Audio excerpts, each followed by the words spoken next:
Quiero que abra en Miqueas.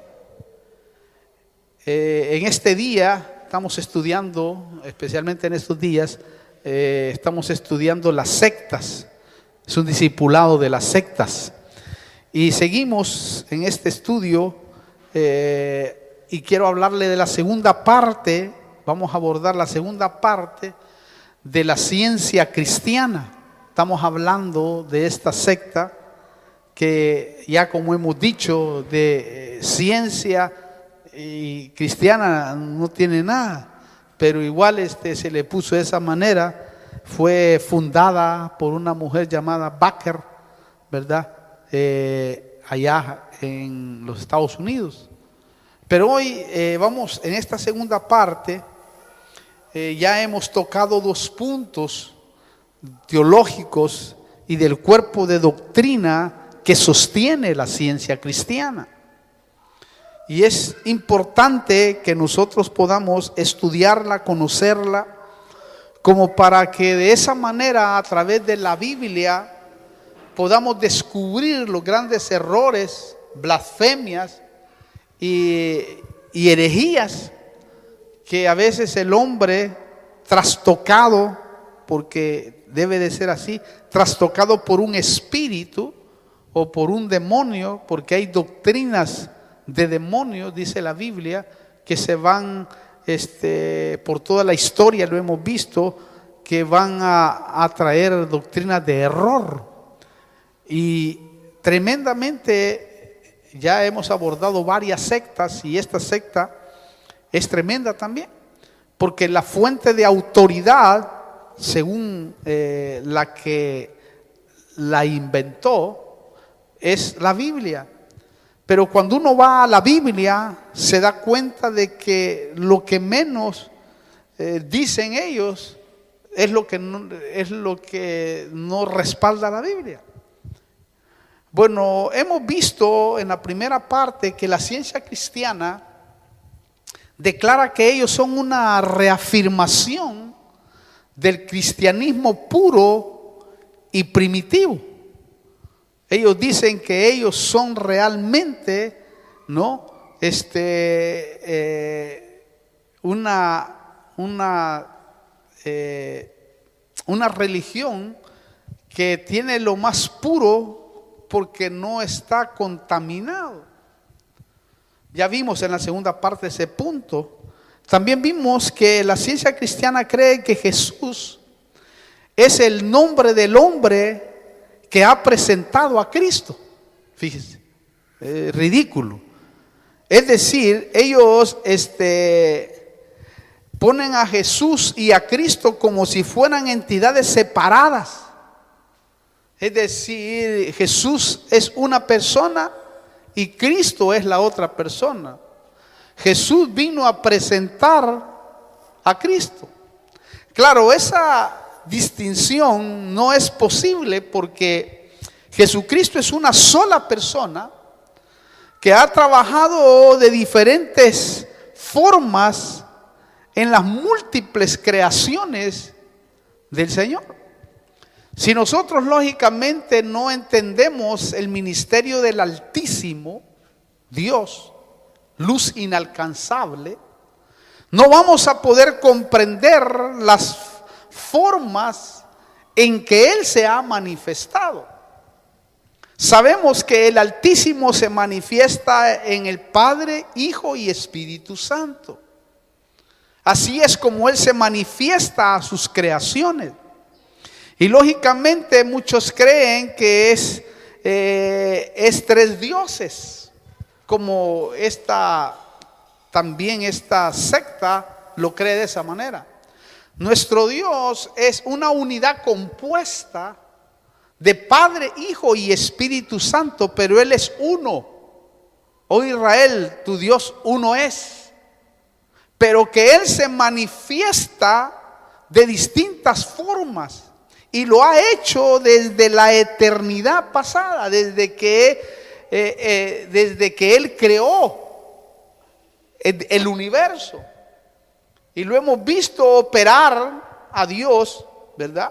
de distintas maneras, como le decía en la primera parte, como es luz inalcanzable, nadie puede alcanzarlo ni conocerlo en toda la dimensión de la palabra.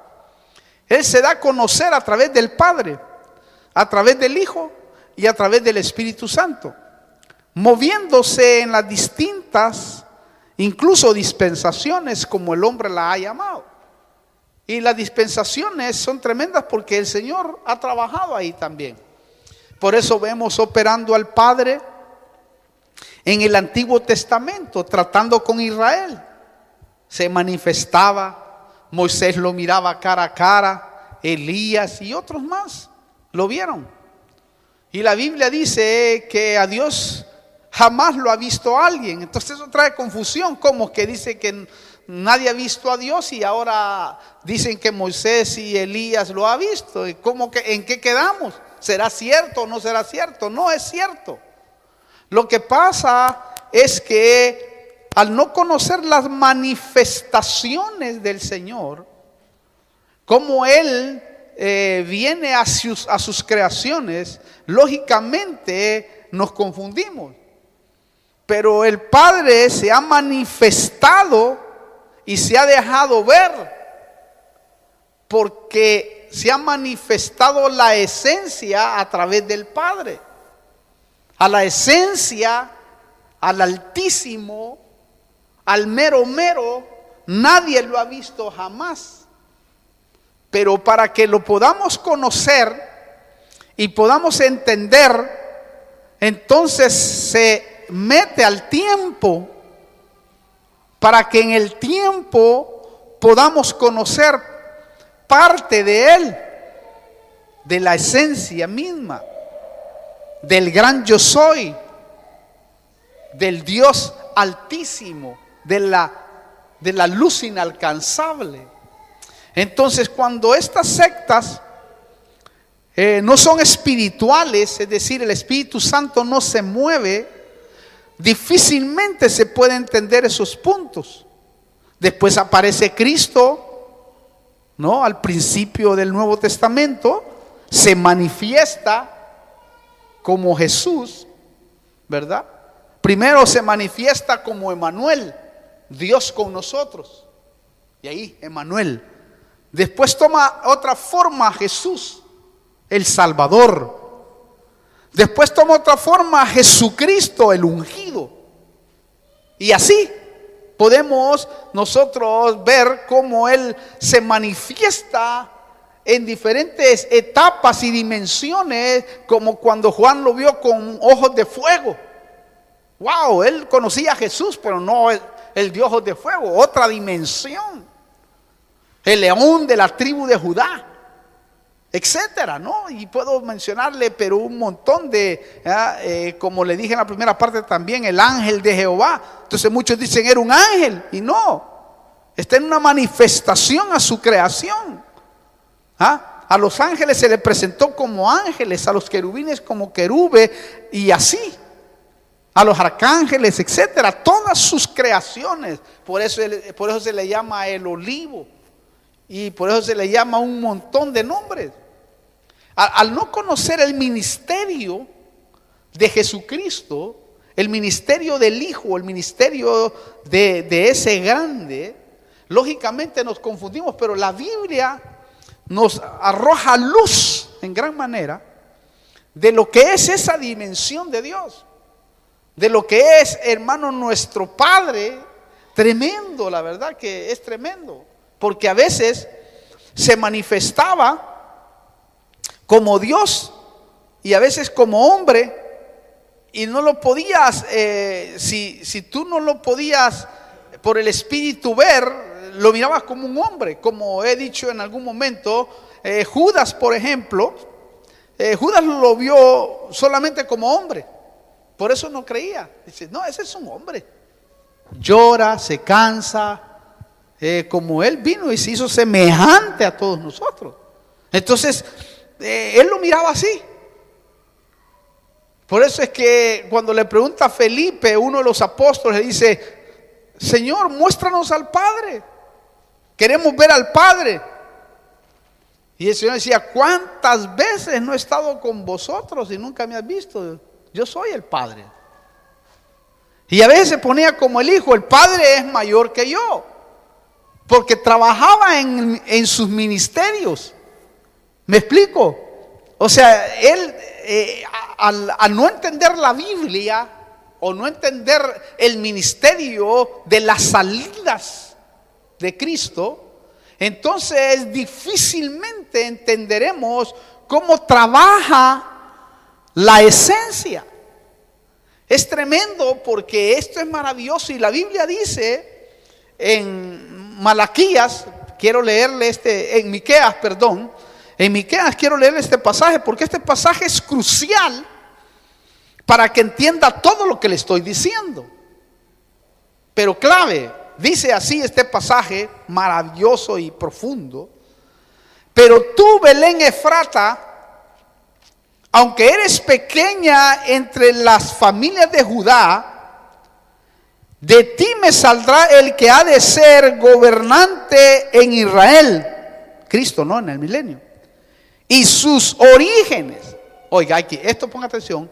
Y sus orígenes, otra versión dice, y sus salidas, que eso es lo que me llama la atención. Y sus salidas son desde los tiempos antiguos, oiga, desde los días de la eternidad. ¿Oyó eso?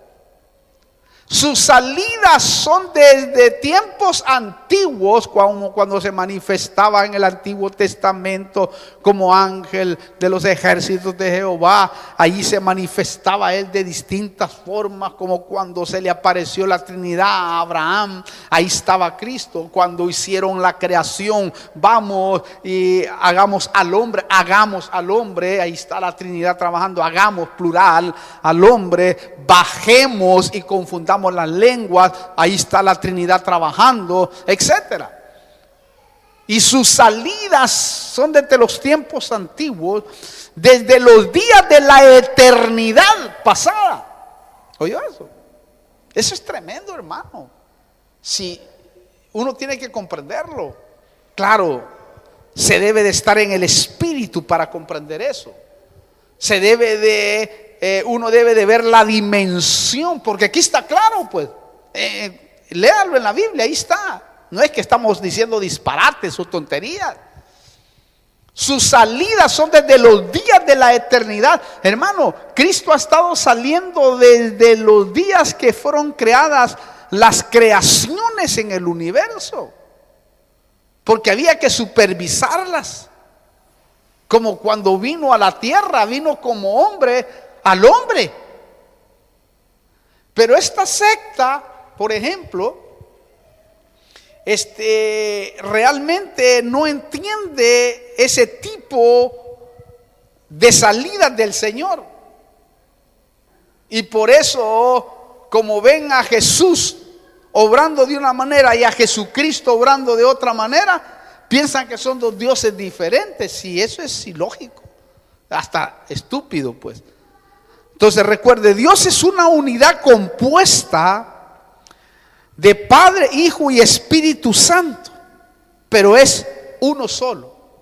Bueno, otro de los puntos teológicos que cree la ciencia cristiana, número 3, en cuanto a la salvación, la ciencia cristiana cree que el pecado no existe. Mire qué ridículo. Para ellos el pecado no existe. Fíjese, según ellos. Por lo tanto, dicen que la salvación en el sentido bíblico es totalmente innecesaria. Fíjese, hermano. Mire qué tremendo y qué demonio se le metió a esta mujer, hermano, para poder decir semejante cosa. O sea, la señora Baker dice que el pecado es una ilusión, que no tiene existencia real, dice ella.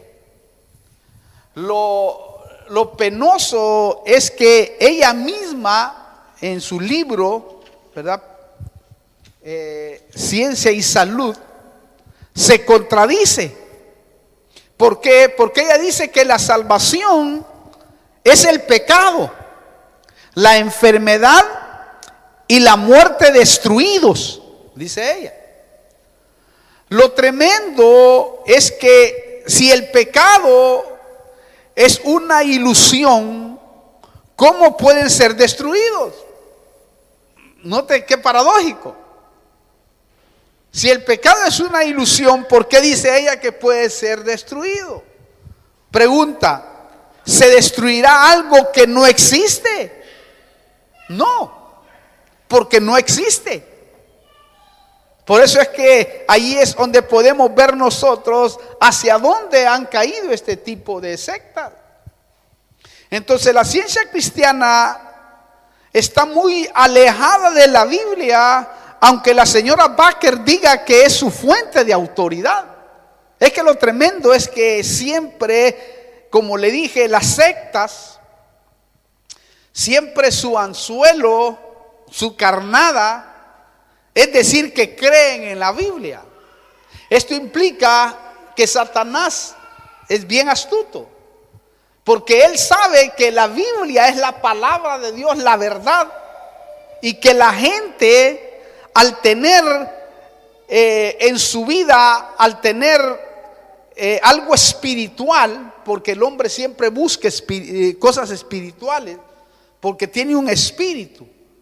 Y lógicamente el hombre siempre trata de buscar una forma espiritual. Por eso busca la hechicería, busca la brujería, busca hermano, el ocultismo. ¿Por qué? Porque hay algo espiritual que le llama a todos los seres humanos. Porque Dios los hizo así, espíritu, alma y cuerpo.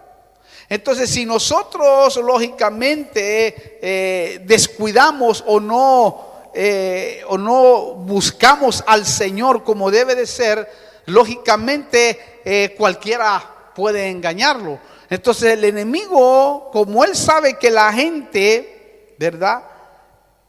Sabe que la Biblia es la verdad, la usa como anzuelos, porque por lo general, cuando uno estudia las sectas como lo estamos estudiando hoy a profundidad, ¿verdad? Podemos ver nosotros de que en este caso podemos ver nosotros que algo le iba a decir que se me vino y se me cruzó ahí, algo tremendo. Entonces estas sectas, quiero ponerme bien ahí, agarra la Biblia, ¿verdad? Y solo cuando uno estudia las sectas, mira que ellos usan sectores. Note que el enemigo siempre usa sectores de la Biblia, o sea, párrafos. Usa también versículos. Pero a medias, nunca los termina, como por ejemplo cuando Cristo estaba en el desierto, que el Espíritu Santo lo llevó al desierto, notamos que tuvo una lucha satánica de palabra contra palabra. Pero si nosotros notamos, ¿verdad?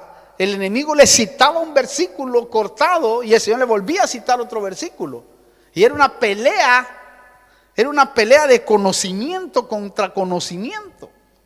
Por eso en este último tiempo, con las sectas complejas que hemos estado viendo, como esta y como las otras que hemos visto,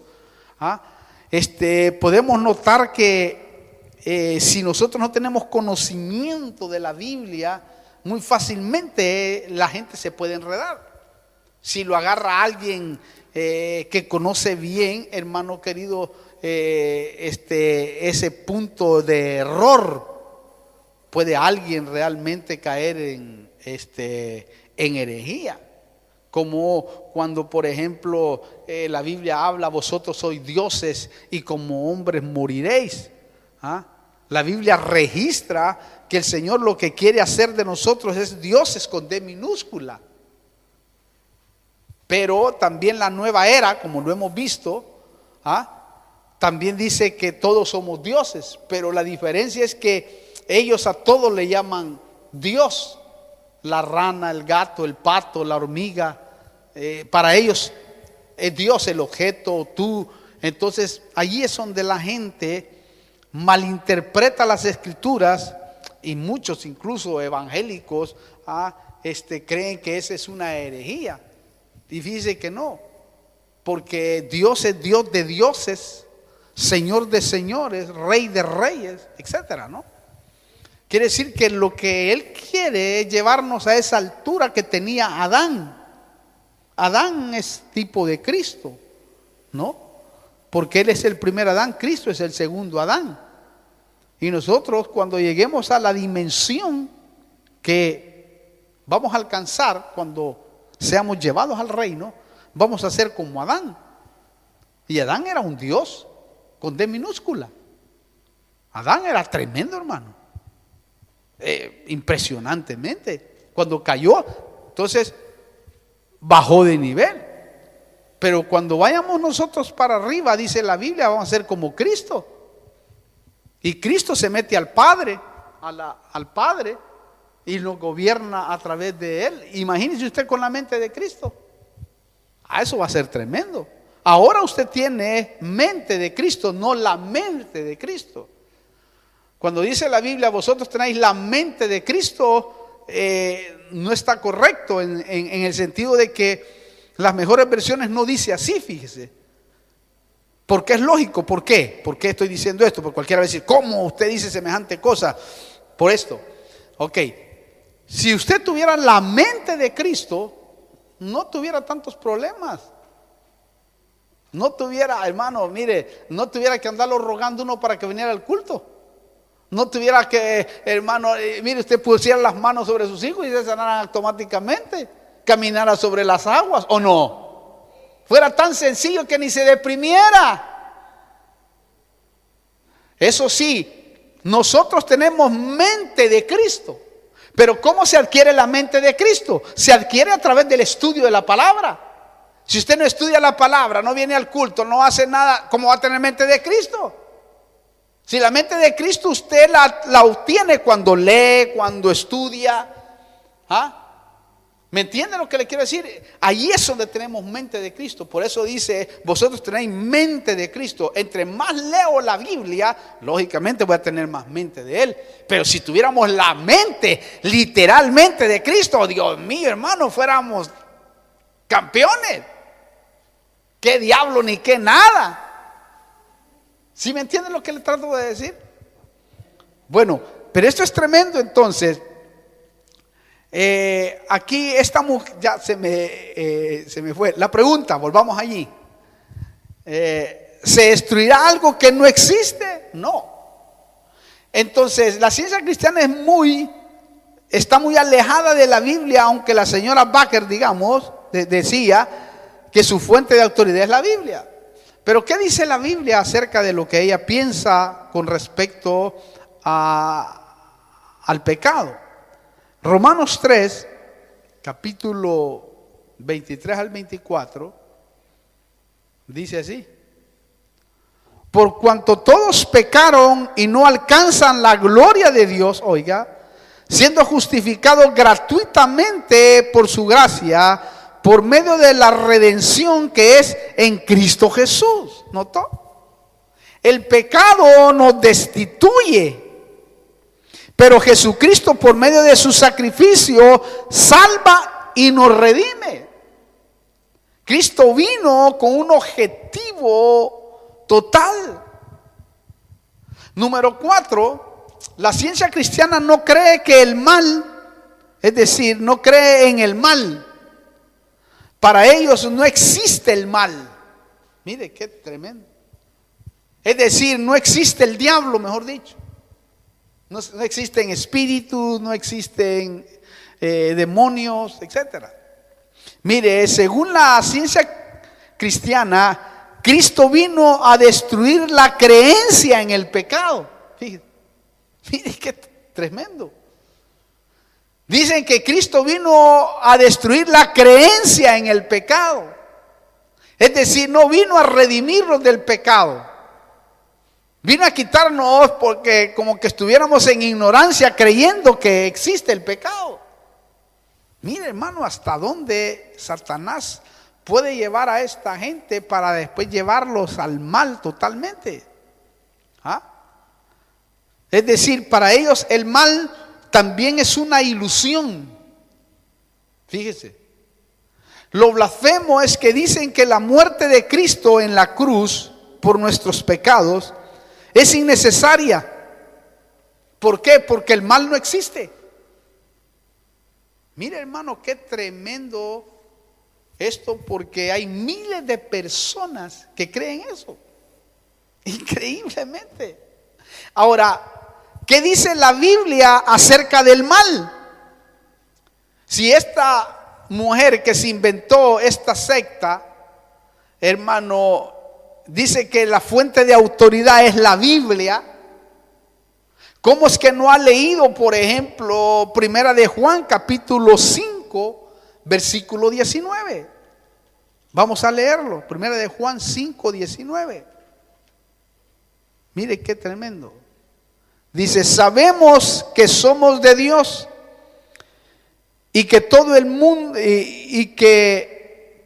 mundo yace bajo el poder del maligno. ¿Oyó?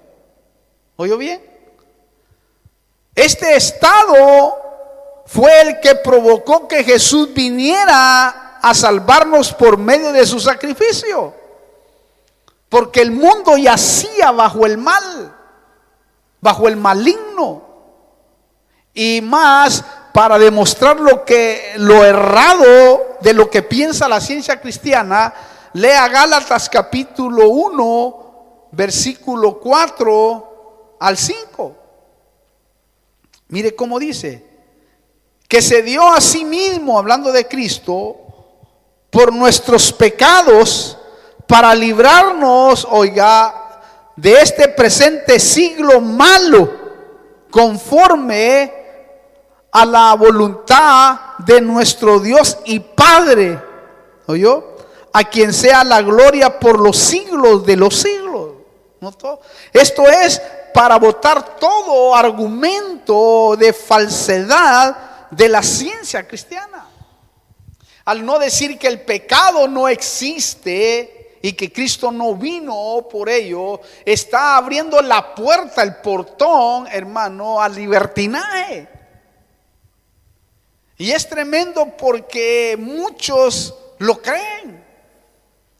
Pero realmente Cristo vino porque el mundo estaba en caos. De tal manera amó Dios al mundo que dio a su Hijo unigénito, para que todo aquel que en Él crea no se pierda, mas tenga vida eterna.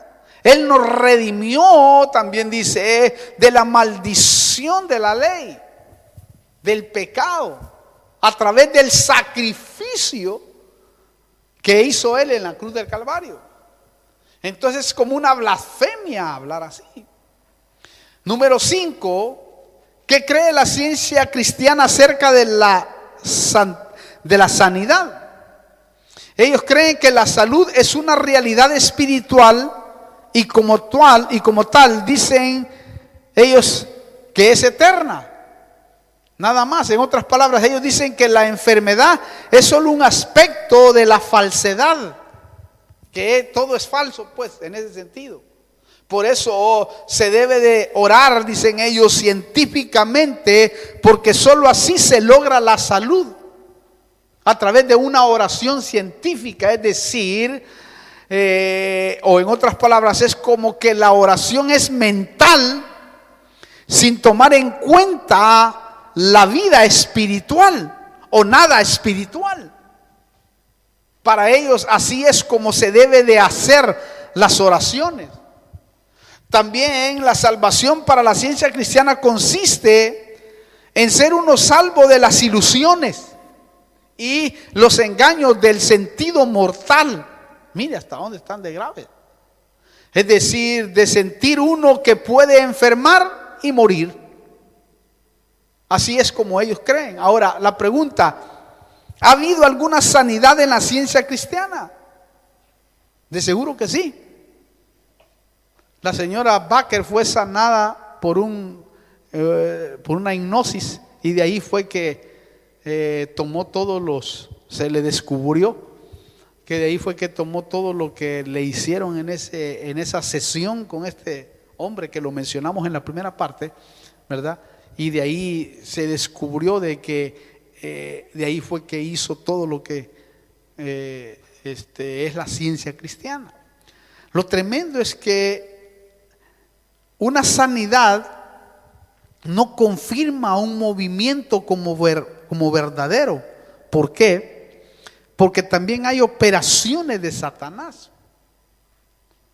La sanidad no confirma o no avala de que una religión sea verdadera, ni mucho menos el vaso. Porque la Biblia dice que va a llegar un grupo allá al cielo. Cuando lleguen les dirá, o ellos dirán al Señor, pero mira, Señor, en tu nombre hicimos milagros, señales, maravillas. Y el Señor dice que les dirá, yo no los conozco, hacedores de maldad. Wow. Quiere decir que hay un grupo de sanadores que son hermanos del maligno. Léalo en la Biblia. Lógicamente nosotros creemos 100% en la sanidad. Yo he visto sanidades tremendas, paralíticos levantados, con los ojos mismos, cánceres sanados. Yo creo firmemente, pero hermano, hoy en este tiempo vamos a ver nosotros también cómo lo falso va a traer, hermano, o va a arrastrar un montón de gente milagrera. Pero nosotros no caminamos por vista, sino debemos de caminar por fe. Porque no todo lo que brilla es oro. Porque en el último tiempo la Biblia registra en segunda de Tesalonicenses, y yo voy a ir terminando, y después quiero que pregunte, segunda Tesalonicenses 2:9, dice así, leámoslo para que entendamos qué es lo que va a suceder en el tiempo final. Segunda Tesalonicenses 2:19, vamos a ver, ahí estamos, va. Sí, segunda Tesalonicenses 2, no tiene, 2:9, perdón, está bien. 2:9 dice, inicuo, hablando del maligno, cuya venida es conforme a la actividad de Satanás, ¿oyó? Hablando del anticristo, ¿no? Con todo poder y señales y prodigios mentirosos, ¿oyó eso? Quiere decir que en el último tiempo, wow, hermano, se va a mover lo falso y lo verdadero. Ahora, ¿cómo hay que discernir lo falso y lo verdadero? Va a ser a través de una comunión extrema, estrecha con el Espíritu Santo, para poder discernir eso, porque para el último tiempo aún más se manifestará el gran falsificador de milagros y sanidades.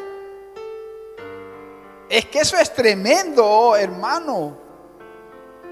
Lo triste es que muchos van a buscar sanidades, aunque el costo sea abandonar a Cristo. Hay gente que anda detrás de milagros, hermano.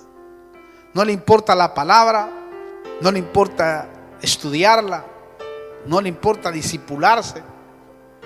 Y el Señor me hablaba una madrugada, a mí me hablaba, y me volvió a hablar, porque recuerde que le dije en la primera que el Señor me hablaba acerca de que le dijera a los ministros que estudien la Biblia, que enseñen la palabra, que la tarea nuestra es enseñar, porque le estamos enseñando a las almas, y que debemos de prepararnos, capacitarnos en el Señor, porque estamos tratando con almas, y eso es tremendo.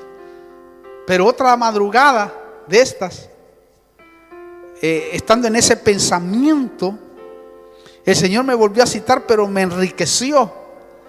Y me dijo, ¿sabes por qué es como que me dijo, ¿sabes por qué te dije de que le digas a mis ministros, aquellos que enseñan la Biblia, que la estudien?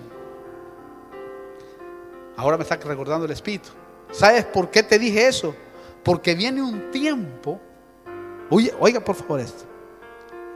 Lástima que no lo, pero lo voy a decir en algún otro momento con los versículos, pero yo sé que usted lo sabe, y si no, búsquelo, ahí está en la Biblia.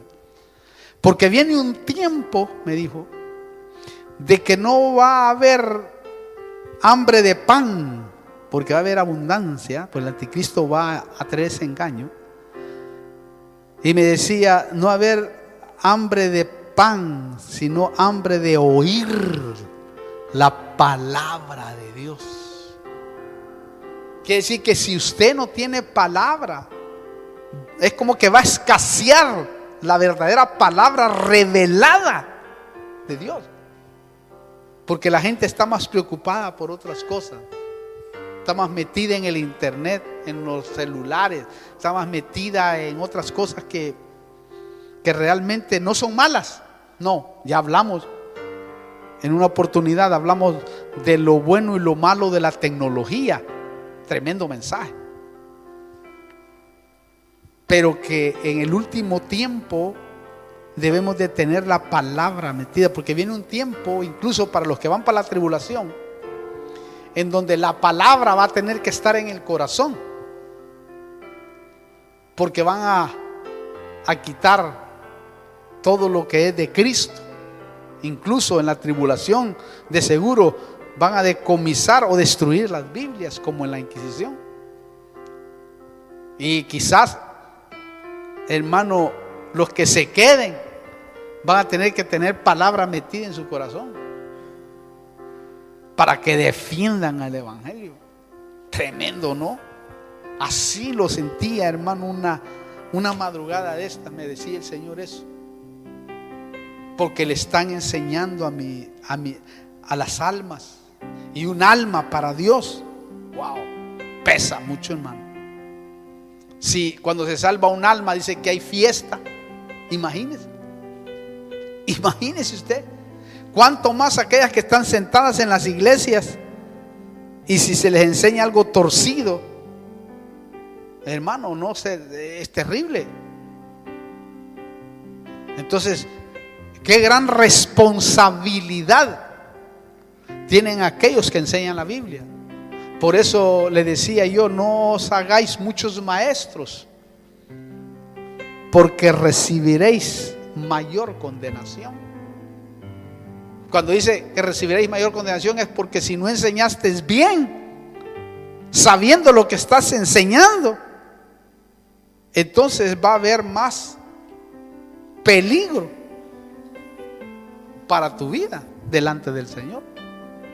Entonces la ciencia cristiana, termino, no es ni ciencia ni cristiana, puesto que rechaza la verdadera doctrina bíblica que está escrita aquí en la palabra. Aunque digan ellos que la fuente de autoridad es la Biblia, pero cuando uno va y estudia el cuerpo de doctrinas, totalmente niega y blasfema contra la misma Biblia. Entonces demos gracias a Dios que aún todavía podemos pregonar un evangelio puro, íntegro, y que debemos de hacerlo. Debemos de hacerlo porque quizás no será en algunos casos a las multitudes, sino a los discípulos. Porque ser discípulo es muy distinto que ser pueblo. Hoy quizás habrá mucho pueblo, pero muy poco discipulado. Hay muchas convenciones, pero muy poco trabajo en el trabajo discipular. Hoy la gente va para aquí, va para allá, siguiendo cualquier corriente. Y vemos nosotros que cualquiera que se le diga algo ridículo, al no conocer la Biblia, Muy fácil se le engaña, ofreciéndole una rosa, que la rosa te va a sanar, y va la gente y compra la rosa. Y no le importa si dice la Biblia o no dice, o qué dice, o cualquier otra cosa que se inventa el hombre para hacer negocio, para mutilar ovejas. Hoy vemos nosotros, eso es sencillo. Otros que aún se atreven a dar un pedazo de madera y decir que era de la cruz de Cristo, y la gente lo cree. Si recogiéramos toda esa madera, hermano, llenáramos, mire, una ciudad de montón de palos, de pura mentira. Porque la gente es ignorante, el mundo es ignorante, y lo más triste es que la iglesia está cayendo allí, y que el Señor mismo lo dijo y reprendió y dijo: mi pueblo es destruido porque le faltó. Una versión dice: porque le faltó conocimiento, porque le falta conocimiento. El pueblo es llevado preso, cautivo, por doctrinas de error, porque van siguiendo más, ¿verdad? Van siguiendo más, van más por el pan que por la verdadera vida espiritual.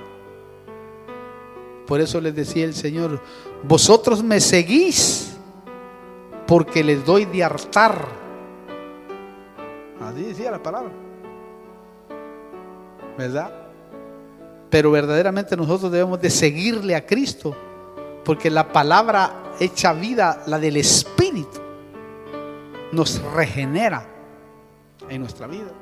No, es muy delicado el tiempo que vivimos, y al mismo tiempo es bienaventurado, porque nosotros somos bienaventurados que nacimos hoy en esta generación, porque es una generación altamente, hermano, de conocimiento tecnológico, y nosotros fuimos diseñados a nacer hoy en este tiempo para representar en todos los rubros de la sociedad a Cristo, porque la Biblia tiene la respuesta a todo lo que está sucediendo en el mundo, por muy mínimo que sea.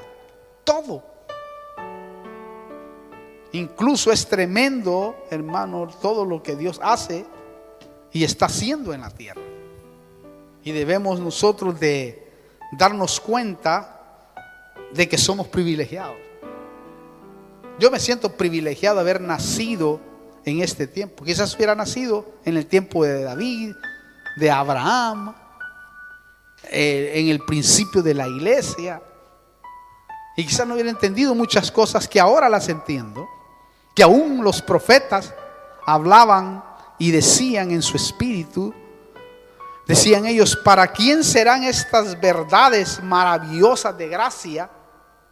Dice que indagaban queriendo conocer qué tipo de personas iba a disfrutar de este evangelio que le estoy yo demostrando hoy. Mire qué tremendo, hermano. ¿Cómo no estudiar la Biblia? ¿Cómo no empaparnos de ella?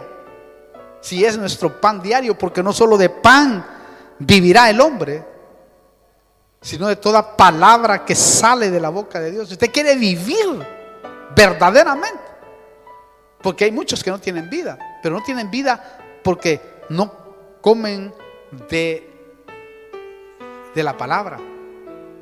Comen de lo otro, sí, pero lo otro puede enfermar, puede deprimir, le da sueño a uno. Pero cuando uno come de esto, ay, mi amor, tremendo, ¿no? Por eso yo termino con esto y pregunta a usted. Ya no quiero hablar más porque no sigo hablando toda la noche. Cuando uno ayuna debe de comer, porque si no come se debilita. Entonces, ¿cómo ese ayuno? Yo le decía en alguna oportunidad, como le dije hace ratito, no solo de pan vivirá el hombre, sino de toda palabra que sale de la boca de Dios. Entonces, cuando tú ayunes, debes de comer palabra, leerla, para que no te dé hambre. Porque si no comes palabra, te va a dar hambre, si no buscas al Señor en ese ámbito espiritual. Entonces, cuando yo ayuno, lo que hago es estudiar la Biblia. Cuando menos siente, el tiempo se fue. Estoy tan alimentado porque que no me da hambre, porque estoy en ese estado de ayuno, pues. Y uno debe de hacerlo de esa manera, y le va a ser más sencillo hacerlo. Amén. Cierra sus ojos y después preguntamos. Vamos a orar, porque si no seguimos. Padre, te damos gracias en este día por tu misericordia. Gracias por tu amor, oh Dios del cielo. Mira a aquellos que nos están viendo también por YouTube, oh Padre. Bendícelos, aquellos discípulos, aquellos que, Señor, están allí y nos siguen, aquellos que se han inscrito, Señor. Glorifícate en ellos. Que en el nombre de Jesús esta palabra salga y tú puedas glorificarte. Y si también a través de estos discipulados podemos alcanzar a aquellos que están ahí, Padre, confundidos por estas sectas, ahora mismo en el nombre de Jesús, Señor, quitamos ese velo para que tú puedas glorificar. Si usted no ha recibido a Cristo, recíbalo, que el Señor es la respuesta. Él es único, Él es Dios y vino a la tierra para salvar a aquellos que realmente quieren acercarse a Él. Por eso le invitamos para que pueda recibir al Señor y así de esa manera glorificar su nombre. Ayer hacia una iglesia, y si anda por aquí, por Argentina, lo esperamos en este lugar. Que el Señor lo bendiga y hasta pronto. Bendición. Amén.